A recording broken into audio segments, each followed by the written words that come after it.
Hello students, company law and secretarial practice में कल हमने चर्चा की थी कंपनी सेक्रेटरी की, कंपनी सचिव के बारे में।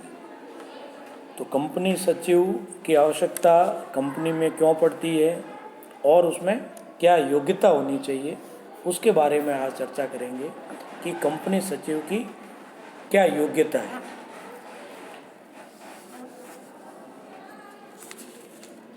तो कंपनी अधिनियम की जो धारा है 224, उसमें कंपनी सचिव की नियुक्ति संबंधी प्रावधान दिए हुए हैं, जिसकी विस्तृत चर्चा इससे पहले वाले वीडियो में अपन ने की थी। आज हम चर्चा करेंगे कि कंपनी सचिव की जो योग्यताएं हैं, क्वालिफिकेशंस जो है वो क्या है। तो कंपनी अधिनियम की धारा 469 के अंतर्गत केंद्रीय सरकार को कंपनी सचिव की योग्यताएं निर्धारित करने का अधिकार है। इस धारा के खंड क तथा ख द्वारा प्राप्त शक्तियों का प्रयोग करते हुए केंद्रीय सरकार ने कंपनी सचिव की नियुक्ति की योग्यताएं निर्धारित करने के क्रम में कंपनी सचिव की नियुक्ति की योग्यताएं नियम 1988 बनाए हैं। अब इसमें बिंदुवार अगर अपन लें तो पहला है निर्धारित चुकता अंश पूंजी या अधिक की दशा में। तो इसमें जैसे 5 करोड़ रुपए या इससे अधिक चुकता अंश पूंजी वाली प्रत्येक सूचीबद्ध कंपनी में एक पूर्णकालिक सचिव की नियुक्ति अनिवार्य है। दूसरा है 5 करोड़ या इससे अधिक चुकता अंश पूंजी वाली कंपनी में केवल ऐसा व्यक्ति ही पूर्णकालिक सचिव के पद पर नियुक्त किया जा सकता है जो institute of company secretaries of India नई दिल्ली का सदस्य हो, और ऐसी कंपनी जो सूचीबद्ध नहीं है किंतु जिसकी प्रदत्त पूंजी 2 करोड़ रुपए से अधिक एवं 5 करोड़ रुपए तक है, तो उसे एक पूर्णकालिक कंपनी सचिव जो कंपनी सचिव संस्था ICSI का सदस्य है रखना होगा। तो ये तो निर्धारित चुकता अंश पूंजी या अधिक की दशा में है। अब बात करते हैं निर्धारित चुकता अंश पूंजी से कम की दशा में।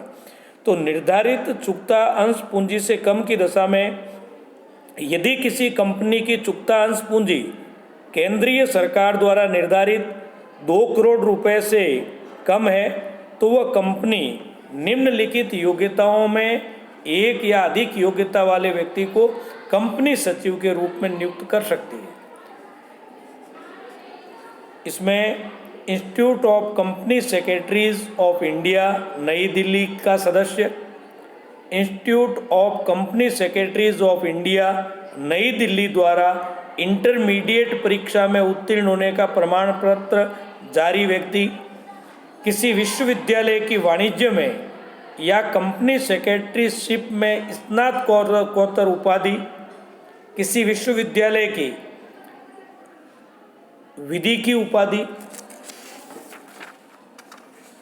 Institute of Chartered Accountant of India नई दिल्ली की सदस्यता, Institute of Cost and Work Accountant of India की सदस्यता, किसी विश्वविद्यालय या अहमदाबाद, कोलकाता, बेंगलोर अथवा लखनऊ के प्रबंध संस्थानों द्वारा दी गई प्रबंध विज्ञान स्नातकोत्तर उपाधि या डिप्लोमा, भारतीय विधि संस्थान इंडियन लॉ इंस्टीट्यूट नई दिल्ली द्वारा प्रदान किया गया कंपनी विधि एवं प्रबंध का diploma, institute of commercial practice नई दिल्ली द्वारा प्रदत्त कंपनी सचिव का पोस्ट डिप्लोमा, सचिव तथा प्रबंधक परिषद कोलकाता की सदस्यता, मोहनलाल सुखाड़िया विश्वविद्यालय उदयपुर द्वारा प्रदत्त कंपनी विधि एवं सचिवीय पद्धति का डिप्लोमा। अब ये तो इसकी योग्यता की बात हो गई। अब जो विद्यमान सचिव है, जो पहले से ही ऑलरेडी एग्जिस्टिंग है, उनकी क्या योग्यताएं हैं। तो 30 अक्टूबर 1980 से पहले कंपनियों में कार्यरत पूर्णकालिक सचिवों की योग्यताएं उनके उस पद पर बने रहने के लिए निर्धारित योग्यताएं मान ली गई है, बशर्ते कि वे उसी कंपनी में सचिव के पद पर कार्य करते रहे।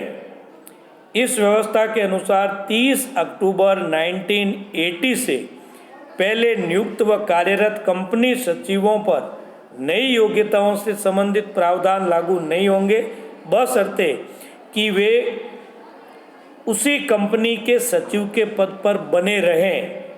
यदि किसी कंपनी की चुकता अंश पूंजी निर्धारित 5 करोड़ रुपए से ज़्यादा हो जाती है तो उस कंपनी को पूंजी बढ़ाने की तिथि के 1 वर्ष के भीतर एक निर्धारित योग्यता वाला पूर्णकालिक कंपनी सचिव जो है वो नियुक्त करना होगा।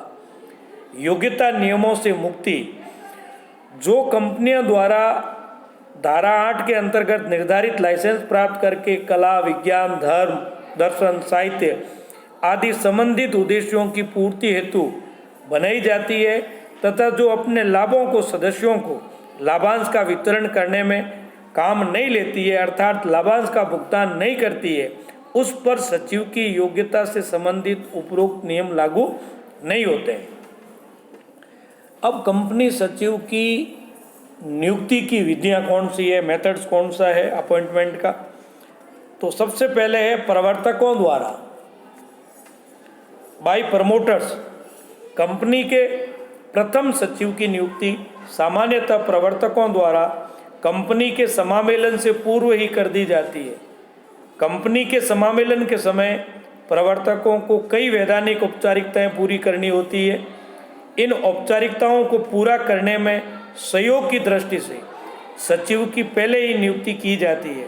इस प्रकार नियुक्त सचिव को कंपनी के समामेलन के पश्चात विधिवत रूप से कंपनी सचिव के रूप में नियुक्ति हेतु संचालक मंडल द्वारा आवश्यक प्रस्ताव पारित करके नियुक्ति प्रदान कर दी जाती है।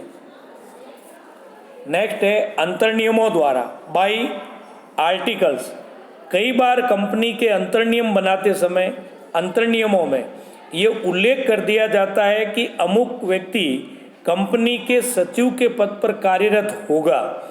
जिस व्यक्ति का नाम अंतर्नियमों में सचिव के रूप में उल्लेखित किया जाता है उसे कंपनी सचिव के रूप में नियुक्ति प्रदान कर दी जाती है। यहाँ ये बात ध्यान रखनी होती है कि केवल अंतर्नियमों में नाम के आधार पर ही व्यक्ति सचिव के रूप में नियुक्ति का अधिकारी नहीं बन जाता है।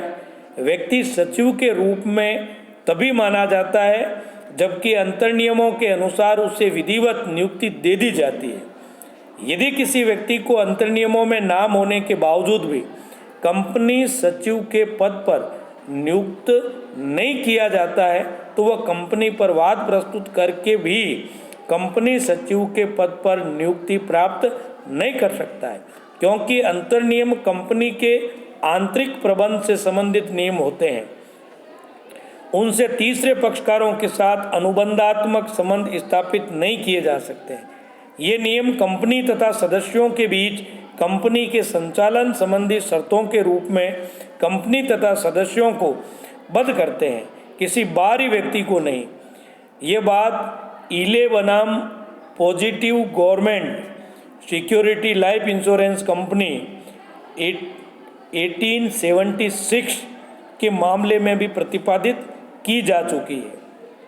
ये बात भी ध्यान रखने योग्य है कि यदि किसी व्यक्ति का नाम अंतर्नियमों में सचिव के रूप में दे दिया जाता है तथा उसकी सचिव के रूप में नियुक्ति कर दी जाती है तो ऐसे सचिव को तब तक नहीं हटाया जा सकता है जब तक कि अंतर्नियमों में इस हेतु आवश्यक परिवर्तन करके उसका नाम हटा नहीं दिया जाता। ये बात चिदम्बरम चेट्टियार बनाम कृष्णा अयंगर के मामले में प्रतिपादित की जा चुकी है। नेक्स्ट है संचालकों द्वारा, बाय डायरेक्टर्स। वास्तव में सचिव की नियुक्ति संचालकों द्वारा ही की जाती है। सचिव की नियुक्ति चाहे प्रवर्तकों द्वारा की जाए चाहे अंतर्नियमों द्वारा, सचिव की वास्तविक नियुक्ति संचालक मंडल द्वारा आवश्यक प्रस्ताव पारित करके ही की जाती है। समामेलन से पूर्व प्रवर्तकों द्वारा नियुक्त सचिव की नियुक्ति भी तभी वैध मानी जाती है जब कंपनी के समामेलन के पश्चात संचालक मंडल द्वारा उसका अनुमोदन कर दिया जाता है। अंतर नियमों में जिस व्यक्ति का नाम है वह व्यक्ति भी कंपनी सचिव के रूप में तभी माना जाता है जबकि संचालक मंडल द्वारा नियुक्ति के संबंध में आवश्यक ठहराव करके नियुक्ति की शर्तों, वेतन आदि का निर्धारण कर दिया जाता है। तो कंपनी अधिनियम अनुसूची प्रथम की तालिका ऐप ने भी यही स्पष्ट किया गया है कि कंपनी के संचालक सचिव की नियुक्ति कर सकते हैं। सचिव की नियुक्ति हेतु संचालक मंडल की सभा में एक प्रस्ताव पारित किया जाता है। प्रस्ताव के अनुरूप एक करार पत्र तैयार करके दोनों पक्षों द्वारा हस्ताक्षर किए जाते हैं। प्रस्ताव के अनुरूप नियुक्ति करके नियुक्ति की तिथि के 30 दिन के भीतर निर्धारित प्रारूप 2 प्रतियों में भरकर रजिस्ट्रार को सूचना देनी होती है। यद्यपि अलग अलग प्रकार की कंपनियों में सचिव की नियुक्ति के प्रस्ताव का प्रारूप अलग अलग होता है। फिर एक सामान्य प्रारूप में नियुक्ति का संकल्प इस प्रकार हो सकता है। तो कंपनी अधिनियम की धारा 170 के अंतर्गत ये व्यवस्था है कि कंपनी सचिव के पद पर किसी व्यक्ति की नियुक्ति तथा पद समाप्ति को संचालकों, प्रबंधक, सचिव के रजिस्ट्रार में अवश्य ही दर्ज कर दिया जाना चाहिए। तो ये आज आपने कंपनी सचिव की जो योग्यताएं हैं और इसकी जो नियुक्ति की विधि है इसके बारे में चर्चा की। आज के लिए इतना ही। धन्यवाद।